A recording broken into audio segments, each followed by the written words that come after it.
હાલોલ પંથકમાં વહેલી સવારે ટ્રકમાં આગ લાગવાની ઘટના બનતા થોડો સમય માટે અફરાતફરીનો માહોલ સર્જાયો હતો.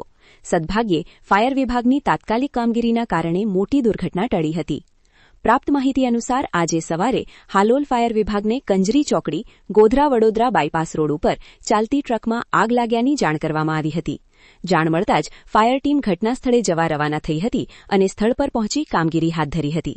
ટ્રક રાજસ્થાનના રામગંજ મંડીમાંથી કોટા સ્ટોન પથ્થર ભરીને આવી હતી અને સુરત તરફ જઈ રહી હતી.